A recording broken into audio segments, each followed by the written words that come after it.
සිහිය එක තැනක නෑනේ. ඉතින් ફોකසින් අවුට් යනවනේ.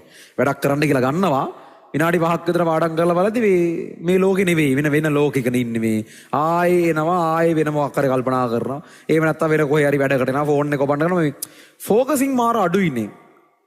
කොහොමද අනිත් ළමයි වගේ ફોකසින් මම හදාගන්නේ? ફોකසින් හදාගන්න මොනවද කන්න හොඳ? ඒ වගේ. මෙහෙමයි. ફોකසින් කියන්නේ එහෙම උපතින් එන එකට වඩා ජීවත් වෙලා ඉන්න කාල සීමාව තුළ පුරුදු වෙලා අපි හදාගන්න දෙයක්. නිකන් අර ඇවිදිනවා වගේ එකක්. දැන් අපි කාටවත් උපදිනකොට ඇවිදින්න බෑනේ. ටික ඇවිදලා දැන් හොඳට ඇවිදින්න පුළුවන්. ඒක ඇවිදීම ප්‍රගුණ කිරීම මත ඒ කියන්නේ කාලයක් තිස්සේ ඇවිදින්න තමයි ඇවිදින්න පුළුවන් වෙලා තියෙන්නේ. පොඩි කාලේ මේක හරියන්නේ නැහැ ඇවිදින එකෙන් වැටෙනවා කියලා ඇවිදින එක නතර කරලා දැම්මම නම් එහෙම දැන් ඇවිදින්න පටන් ගත්තී හැම එකම වැටෙනවනේ. කවුරු හරි ඉන්නවා ඇවිදින්න පටන් ගන්න වැටෙනවා. ඒක වැටෙනවනේ. ආයෙ පාරන්න ගිහනවා ආයෙ වැටෙනවා. ඌ තීරණය කරනවා මේක හරියන්නේ නැහැ ඇවිදින්න පටන් ගත්තාම වැටෙනවා මං ඇවිදින්නේ නැහැ. ඇයි හේතුව? ඇවිදින්න ගියොත් වැටෙනවා. මොකද්ද උට වෙන්නේ? උට කවදාවත් ඇවිදින්න වෙන්නේ නැහැ. ෆෝකසිනුත් ඒ වගේ. බයිසිකල් පදිනවත් ඒ වගේ. පීනන එකත් ඒ වගේ. උපතින් ඒක ගිෆ්ටඩ් විදිහට අපි අරන් එන්නේ නැහැ. ඇවිදීමේ තරඟ වලට යන්න පුළුවන් මට්ටමට ඥානමය වශයෙන් ඒකේ යම් හැකියාවක් තියෙන උන් ඇති. ඒ බොහොම අතලොස්සක්. ඒක අපිට කන්ට්‍රෝල් කරන්න බෑනේ. අපිට පාලනය කරන්න බැරි දේවල් ඉදලා වැඩක් නැහැ නේ. හැබැයි ඕන ළමයෙකුට මේ වැඩ හරියට කරගන්න පුළුවන් මට්ටමට ෆෝකසින් හදා ගන්න පුළුවන්. තමන් ඒකට හරියට උත්සාහ කරනවා නම්. ඒක කරන්න විදිහක් කියලා මහ ලොකු දෙයක් නැහැ. ඔයා මොන දෙයක් අහන් හිටියත් මොන දෙයක් කරත් මොන දෙයක් ලිව්වත් ඔළුව ඒ වැඩේට විතරක් වෙන් කරන්න. සරලව බත් කනවා කියලා හිතන්නකෝ. ඒ මට්ටමට යවන්න ඕනේ නැහැ. නමුත් පුළුවන් නම් බත් කනකොට ඒ වැඩේ විතරක් ફોකස් කරලා කරන්න. ඒක සමහරක් වෙලාවට ටූ මච් වගේ හිතෙන්න පුළුවන්. එහෙම නම් ඕනේ නැහැ. නමුත් පාඩමක් ඉගෙන ගන්නකොට නෝට් එකක් ලියනකොට වෙන ලෝකයක් නැහැ. නෝට් එකේ ලියන වචනයක් ගානේ සිහිය තිය හිත ලියන්න. ඒ වගේ මුළු දේම එක වැඩක් විතරයි වරකට එක වැඩක් විදියට. ඔක සාමාන්‍යයෙන් මාස 3ක් විතර යන්න ඕන ඒක ඇඟට එන්න නැත්තම් අපි හිතනවා අමාරුවෙන් හිතලා පටන් ගත්තොත් විනාඩි 5ක් ඇද්දි වෙන කෙහෙම්මලක් ඔලුවට ඇවිල්ලා. අර ඇවිදින්න ගියාම වැටෙනවා වගේම දෙයක්. ඉතින් එහෙම ඔලුවට එනවා කියලා මේක තමල ගහලා නිකන් හිටියොත් කවදාවත් ඇවිදින්න වෙන්නේ නැහැ. ඒ වගේ තමයි ફોකසින් තියාගන්න වෙන්නේ නැහැ.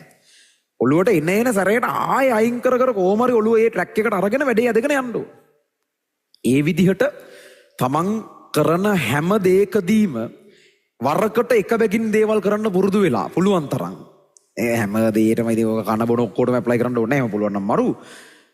ඒ වෙලාවේ ඔයා කෙමිස්ට්‍රි නම් බලන්නේ ෆිල්ම් වල බලපුවා හෙට කරන්න ඉන්නේවා රැට කන ඒවා කවුරු හරි එකෙක් මගදී බැනපු හැටි ඒ වගේ ඒව නෑ ඔළුව වැඩ කරන්නේ නෑ ඒක විතරයි.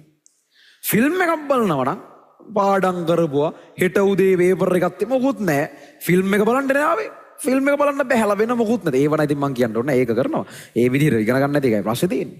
හැබැයි ෆිල්ම් එක බලලා ඉවරලා යනකොට ෆිල්ම් එක එතන තියලා එන්න. ඔයා ඒකේ ඉන්නේ උන් වගේ ඇවිදින්නයි, ඒකේ ඉන්නේ උන් වගේ හිතන්නයි, ඒකේ ඉන්නේ උන් වගේ නිකන් එක ඒව මවන්නයි, ඒව කරන්න යන්න එපා. හැංගි වෙඩි තියන්න. එහෙම එපා. ඒ වෙලාවේ වැඩේ කරා උපරිමයට බහැලා කරා ඒක නතර කරාම ඊළඟ වැඩේ ආයෙ වෙන ලෝකයක් නැහැ. ඒ වගේ කෑල්ලෙන් කෑල්ලට හරියට තමන්ගේ අර ඒ ફોකසින් එක ඩෙඩිකේට් කරලා ඒක වෙනම වෙන් කරලා ඒකට ફોකස් කරන්න. එතකොට එකපාර පුළුවන් වෙන්නේ නැහැ. ඇවිද්දා වගේ තමයි ඕගොල්ලෝ හැමෝටම ඇවිදින්න හරියට පුළුවන් වෙනවා අවුරුද්දක් විතර කියන්නේ. සාමාන්‍යයෙන් මාස 12ක් තමයි යන්තම් අර බකල් ගහ මොනවා හරි අල්ලගෙන හරි ඇවිදින්න පටන් ගන්න. අවුරුදු දෙකක් වෙදි තමයි හරියමං අවුරුදු එකමාරක්වත් වෙදි තමයි හරියමං විදිහට ඇවිදින්න පටන් ගන්න. ඒතර දුවන්න කරන්න වගේම හොඳ ඇවිදිල්ලක් එන්නේ අවුරුදු දෙකක් විතර යාද. ඔගොල්ලෝ අවුරුද්දක් තිස්සේ ඕක ප්‍රැක්ටිස් කරලා අවුරුද්දකින් පස්සේ පුළුවන් කරගත්තනේ කොහොමද? ඕක ප්‍රැක්ටිස් කරනද මාසයක් විතර ප්‍රැක්ටිස් කරලා නිකන් හිටියන් ඉතින් කවදාවත් ඇවිදින්න බෑනේ. මේකත් ඒ වගේ. ටික මේක වෙලාව යන ප්‍රොසෙස් එකක්. ඒකට ඩිසිප්ලින් නැතුව කරන්න බෑ. කාලයක් තිස්සේ අල්ලගෙන ඕක හිටියොත් මිසක් ජිම් යනවා වගේ තමයි ජිම් ගිහලා ඇඟ හදන උන් ඉන්නේ. සතියක් දෙකක් ජිම් ගිහලා කාගේවත් ඇඟ හැදුන්නේ නැහනේ. මාස ගණන් අකණ්ඩව ඒක කරන්න පුළුවන් නේ. එහෙමත් එකෙකුට නේ. උන්ගේ ඇඟ හැදුණානේ කොහොම හරි. ඒ ඩිසිප්ලින් එකයි ඕනේ. මේකත් ඒ වගේ දෙයක්. කාලයක් තිස්සේ ටික ඒ විදිහට කරන්න ફોකසින් හැදලා තියෙයි. හැදෙනකන් මෙන්න මේ වගේ ක්‍රම පාවිච්චි කරන්න පුළුවන්. පොමෝදෝරු ටෙක්නික් කියලා ටෙක්නික් එකක් තියෙනවා. මේක හරි ජනප්‍රිය ක්‍රමයක් ලෝකේ. ඒක නේ ඔයාලට මෙහෙම කියන්නේ මේකම නෙවෙයි නම් මේක පොඩ්ඩක් මොඩිෆයි කරලා මේ කියන්න. මුත ආසන්නව මේක තමයි කතාව. මේ විදිහට කරන්න. පාඩම් කරනවා කියනකො පැය දෙකක්. ඔයා මේක පැය දෙකක් පාඩම් කරනවා කියලා ගන්න නැතුව ඔයා හිතනවා මම පැය භාගේ ඒවා විදිහටයි මේක පාඩම් කරන්න. ඒ පැය දෙක ඔයා පැය භාගේ 4ක් විතර කඩාගෙන කරන්නයි යන්නේ. ඒතර ඔයාට පැය දෙකක් පාඩම් කරන්න යනවා කියලා හිතෙන්නේ නැහැ. ඔයාට හිතන්නේ පැය භාගයක් පාඩම් කරන්න යනවා කියලා. ඒක හිතට පොඩ්ඩක් පොඩි වෙලාවක් වගේ පැය භාගයක් පාඩම් කරන්න අවුලක් නැහැ නේ ෂේප්නේ. ඒ පැය භාගෙත් ඔයා පාඩම් කරන්නේ මෙහෙමයි. ඒ පැය භාගෙන් විනාඩි 20ක් ඔයා ඇත්තටම පාඩම් කරනවා. විනාඩි 5ක් ඔයා පාඩම් කරපු එක නැවත රිවයිස් කරනවා. නැවත රිවයිස් කරනවා කියන්නේ හොඳම දේ තමයි තව කාටට කියලා දෙනවා කියලා හිතාගෙන කියනවා. අර මං ඔය නිතර කරන වැඩක් තියෙන පන්තියේදී නිදාගෙන ඉන්න එකට හැරෙනවා කියලා අපි මේ දක්වා කතා කරපු ටික උට කියලා දෙන්නේ. ඕගොල්ලෝ දන්නේ නැති වුණාට මං සාමාන්‍ය විනාඩි 15ක් වුණා තමයි මේ වගේ වැඩක් කරන්නේ.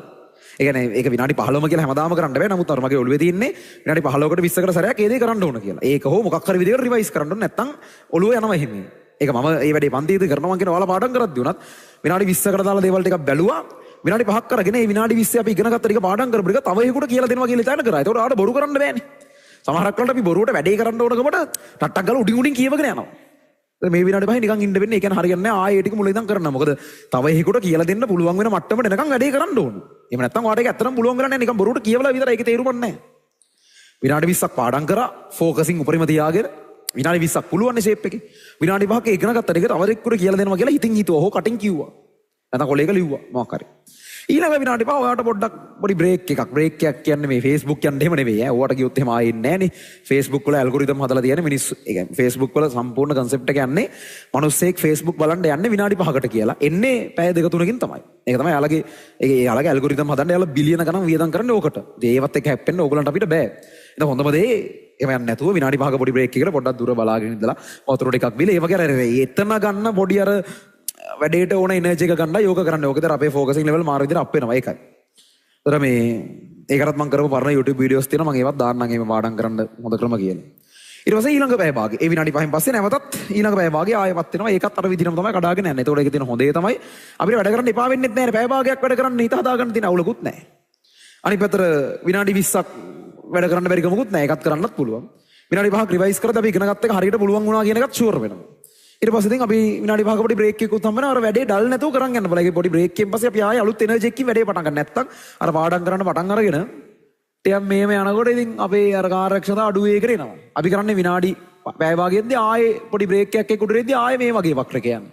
කලින් ගියපු විදිහට අපේ අර කාර්යක්ෂමතාවය ඩල් වෙන්නේ නැහැ. ආයෙ තව පැය භාගයක් විතර ගියාම ආයෙ අපි පොඩි බ්‍රේක් එකක් අරගෙන ආයෙමත් උඩට ගන්නවා අපේ එනර්ජි ලෙවල් එක ආයෙ එහෙම යන්නේ. එතකොට අර පැය ගාණක් පාඩම් කරත් දැන් මේක හොඳ අර අවධානයකින් තියෙනවා. එහෙම නැතුව එක පෙළට ඔහේ පැය ගාණ පාඩම් කරා නම් මේ වගේ අවධානයකින් තමයි නතර වෙන්නේ. ඔන්න ඕම එකක් තමයි මේ කතන්දරය ඇතුලේ තියෙන්නේ. ඔක පොමොදෝරෝ ටෙක්නික් කියලා තියෙන එකක්. ඒක පාවිච්චි කරන්න පුළුවන් ඕගොල්ලන්ට. ඒක පාවිච්චි කරලා වැටි කරගෙන යන්න පුළුවන්.